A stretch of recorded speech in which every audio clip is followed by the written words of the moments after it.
કેવડા ત્રીજ વ્રત ભાદરવા સુદ ત્રીજ સોમવારે નાહી ધોઈ સ્વસ્થ થવું, મહાદેવજીના મંદિરે જઈ પૂજન કરવું, પુષ્પો બીલીપત્રો અને કેવડો ચડાવવો, શિવ પાર્વતીની વાર્તા સાંભળવી, નકોરડો ઉપવાસ કરવો, કેવડો સૂંઘીને દિવસ પૂરો કરવો.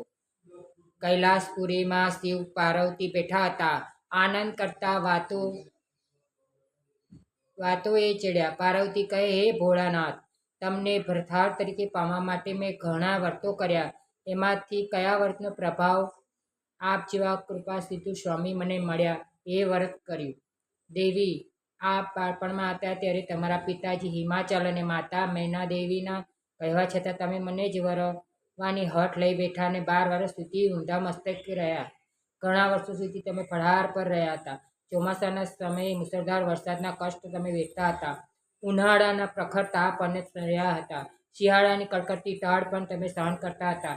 એવી લગની લગાવી હતી કે મને ગમતો પંથ મળે તો જ. હા, તે સમયે નારદજી ત્યાં આવ્યા અને તે તમારા લગ્ન વિષ્ણુ સાથે કરવાનું કહ્યું.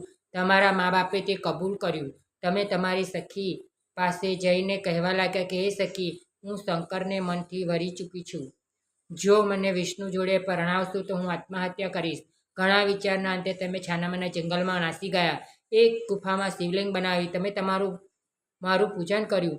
અન્નજળનો ત્યાગ કરી આકરું તપ પાદ્ર્યું. વન પુષ્પો બીલીપત્રો અને કેવડો ચડાવ્યો.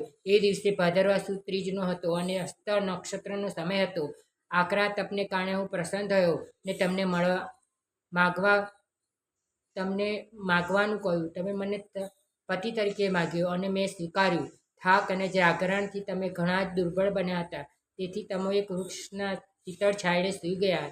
તે સમયે તમારા પિતા તમને શોધતા ત્યાં આવી ચડ્યા. તમને જગાડતા અને પૂછ્યું, બેટી, આ અઘોરવનમાં આવવાનું કારણ શું? ત્યારે તમે કહ્યું, પિતાજી, શંકર સ્વામી મેળવવા હું જંગલમાં આવી હતી. હું શંકરને વરી ચૂકી છું. પિતા હિમાલય તમારી વાત સાંભળી રાજી થયા અને તમારું લગ્ન મારી સાથે કર્યું. તમારું વ્રત પડ્યું.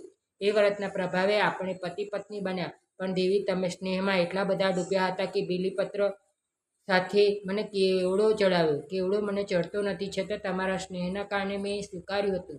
આમ આ વ્રત કેવડા ત્રીજ કહેવાય છે. કેટલાક તેને હરિતાલિકા વ્રત પણ કહે છે, કેમ કે હરણ થયેલા તમે આ વ્રતને પ્રભાવે મને પામ્યા ને તમારા સ્નેહથી હરાયેલો હું, જેથી કેવડો મને પ્રિય લાગ્યો. આજે પણ મને જે કેવડો ચડાવે અને કેવડા સહિત મારું પૂજન કરે તે મને વહાલું લાગે છે. આ વ્રત કરનાર પરલોકમાં ઉત્તમ પદ પામશે. વ્રત કરનારનો શિવલોકમાં વાસ થશે. આમ વ્રત કરનારના પ્રભાવ મારી કૃપા પડશે. જય ભોળેનાથ. કેવડા ત્રીજનું વ્રત કરશે તે બધાને શંકર ભગવાન પ્રસન્ન થશે.